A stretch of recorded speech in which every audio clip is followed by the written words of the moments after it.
mo naman. Si tatay ba yun? Namas mo ba ako kagabi? Ha? Si tatay nga yun. Niloloko niya ba si nanay? Sino yung kasama mo, tay? Oh, anak, ikaw pala yan. Ang tanong ko ang sagutin mo, tatay. Niloloko mo ba si nanay? Gab, umuwi ka na dun sa bahay. Dun na lang tayo mag-usap. Nakakahiya dito, oh. Sige, umuwi ka na. Alam mo palang mahiya. Eh, ba't ginawa mo yan? Di ka nahihiya? Mahal, sino ba yan? Isa ka pa? Alam mong may asawa yung tatay ko? Gab, umuwi ka na. Sabay na lang tayo mag-usap. Grabe ka, tatay. Kawawa si nanay, nagpapakahirap sa ibang bansa, tapos lolokohin mo lang siya? Bahala nga kayo. Ikaw, tay, huwag ka nang uuwi ng bahay, ha? Magsama kayo ng kabit mo. Gab!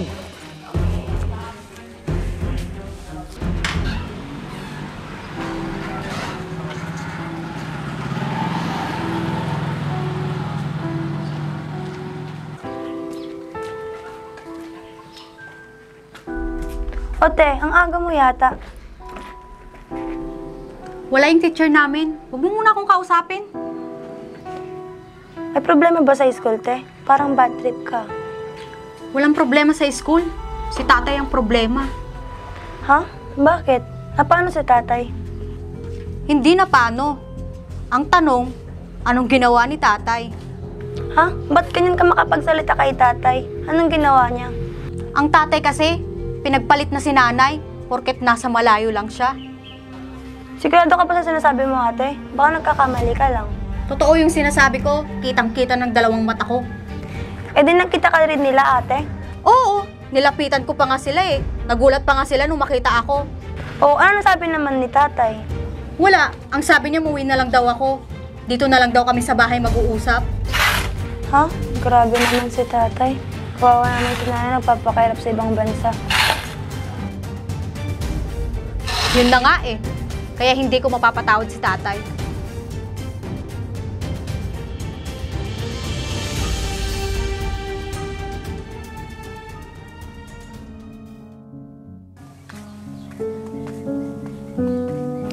Paano na to? Nalaman na ni Gab. Sigurado, sasabihin niya to sa kapatid niya.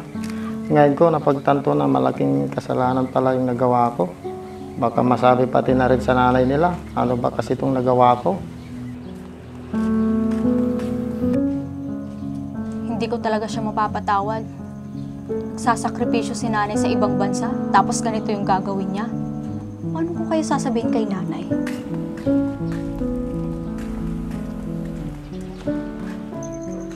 Sakto anak, andito ka.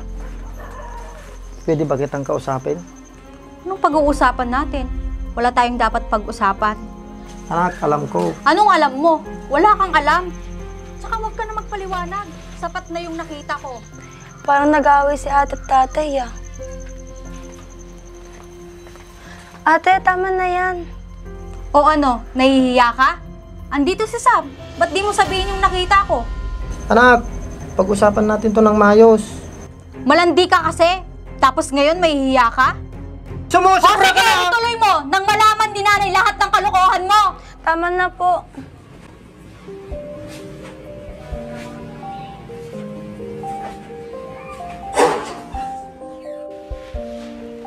Tay, ba't ganyan mo ginawa niyo kay nanay?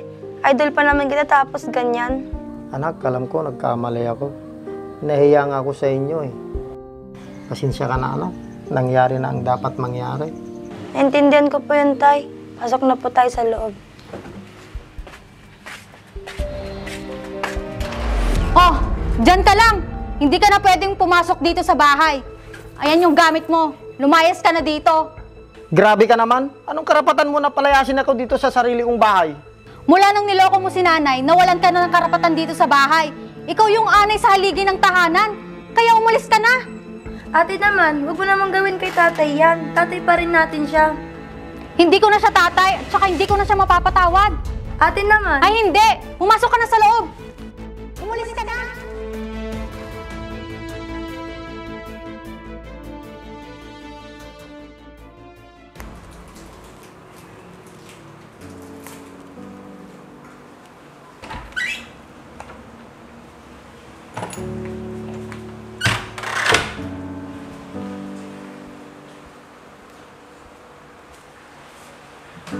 Ate, O bakit? May sasabihin ka?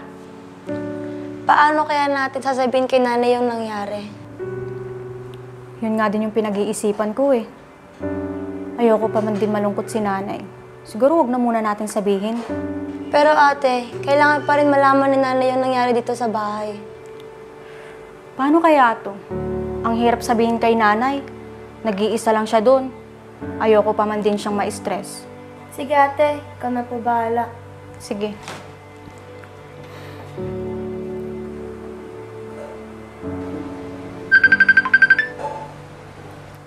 Hello, Nay. Ba't napatawag ka? Siyempre naman anak, namimiss ko na kayo eh. Kami din po, Nanay. Miss na po namin kayo. Huwag kayong mag-alala. 2 taon na lang, uuwi na ako. Magpo-for good na ako anak. Ganun po ba, Nay? Oo anak. Kagraduate na ako niyan, 1 sem na lang. Kaya pwede na kayong umuwi para magkakasama na tayo. Hay, salamat anak. Ang tatay ninyo, kumusta na? Hindi ko siya matawagan eh. Inaalagaan pa kayo ng maayos. Si tatay? Oo, ang tatay ninyo anak.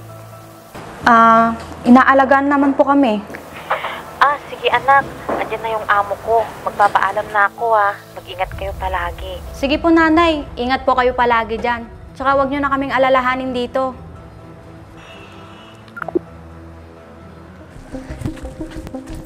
Ate! Ate! Ate! Oh, bakit? Galing kasi ako kila Tito Ram ngayon. Tinawagan ako. Halika nga dito. Akong kinakabahan sa'yo. Bakit ka daw tinawagan ni Tito Ram? Nung pinalayas mo pala si tatay, doon siya tumuloy. Oh, tapos? Tinawagan kasi ako. Maluba daw ang sakit ni tatay. Ate, pwede ba natin iuwi si tatay? Para naman maalagaan natin siya. Sige, ikaw bahala. Salamat, ate. Tay, dahan-dahan po.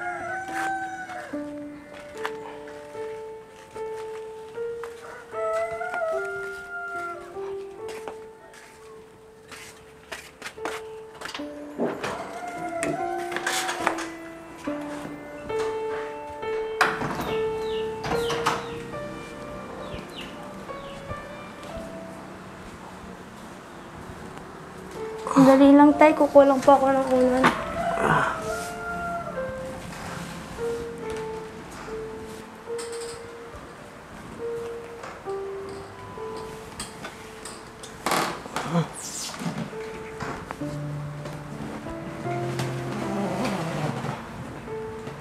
Tay, kukuha lang po kita ng tubig.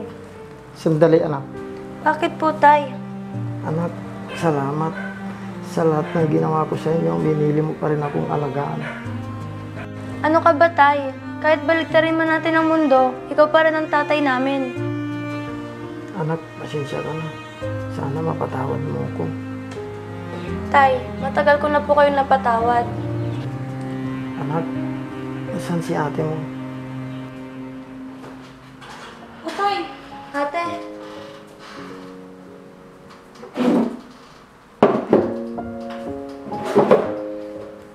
Anak, alam ko nagkasala ko sa inyo. Sana mapatawad niyo ako. Tay, napatawad ko na po kayo. Anak, maikli na yung buhay ko. Huwag mong pababayaan yung kapatid mo, ha? Sobrang laki yung nagawa kong kasalanan sa pamilyang ito. Tay, huwag ka naman magsalita ng ganyan. Wait lang, tatawagan natin si nanay para makahingi tayo ng tulong. Anak, huwag na. Tama lang to nangyari sa akin. Ito na yung kabayaran, anak.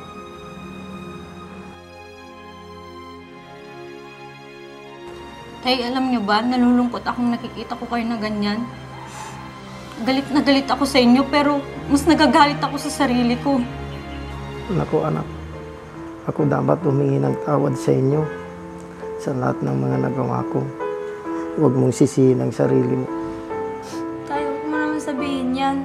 Alagaan ka namin at gagaling ka. Oo, Tay. Mabubuhay ka pa ng matagal. At bubuo pa tayo ng magagandang alaala. Huwag niyo akong isipin, anak. Mas payapa akong mamamatay dahil napatawad niyo ako.